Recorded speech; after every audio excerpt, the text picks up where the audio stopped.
Hello everyone, I am Surendra Jain, Master Teacher in Vedantu. We are discussing paper of KVPY 2019 SX stream. This is question number 12 of part 1 from the topic complex numbers. This says let z is equal to x plus iota y and w is equal to u plus iota v be complex numbers on the unit circle such that z square plus w square is equal to 1. Then the number of ordered pairs z comma w is, and options are a0, b4, c8, d infinite. Okay, now to do this question we should first understand that this z and w are lying on unit radius circle. That means their magnitudes has to be 1 1 only, and if their magnitudes are 1 1, that means magnitude of z square and also magnitude of w square will be 1 only.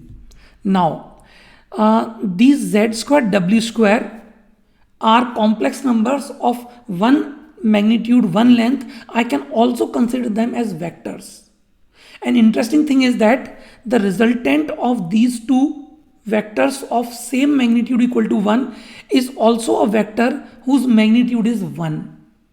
Okay, now when this thing happen, I will like to tell you two things. Number one, if z square and w square are having same magnitude, their resultant should lie along their angle bisector.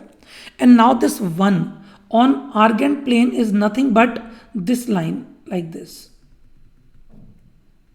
Okay, that means z square w square should be located such that this 1 is the angle bisector of these two vectors. That means one will be lying in first quadrant, then another one will be lying in fourth quadrant, so that they are equally inclined to x-axis. That is 1. Number 2, if these two vectors of magnitude 1 1 each are giving us resultant also of one length, then angle between these two z square and w square should be 120 only. Let me write it here. Angle between z square and w square should be 120 degree only, then only their resultant can be of same length as that of z square and w square.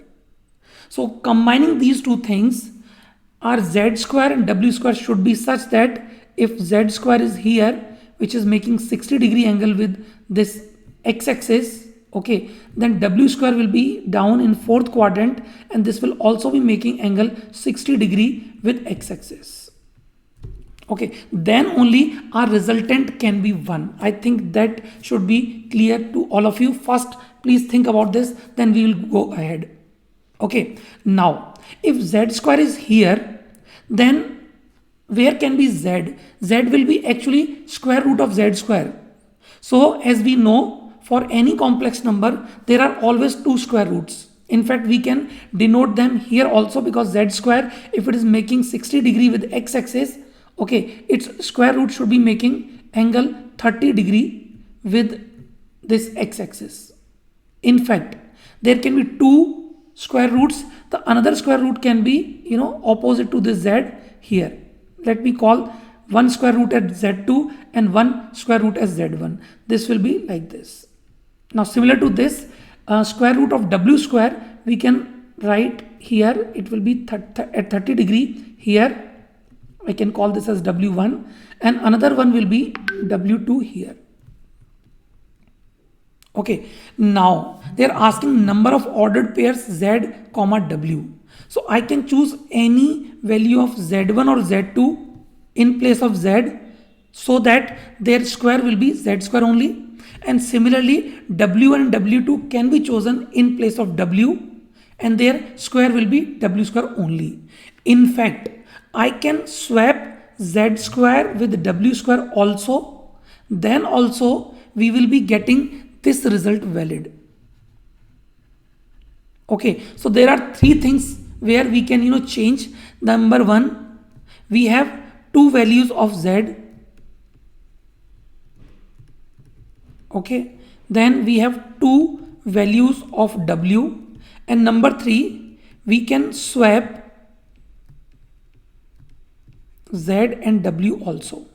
So total number of ways would be 2 into 2 into 2 number of ordered pairs. We are talking about ordered pairs. So if I change Z to W or W to Z, that will be called as new ordered pair, number of ordered pairs. That is 8 should be the answer for this question. Let us see what option they have given. So C should be answer of this question. This completes the solution of this question. Thank you so much. Stay tuned for more such solutions. Bye.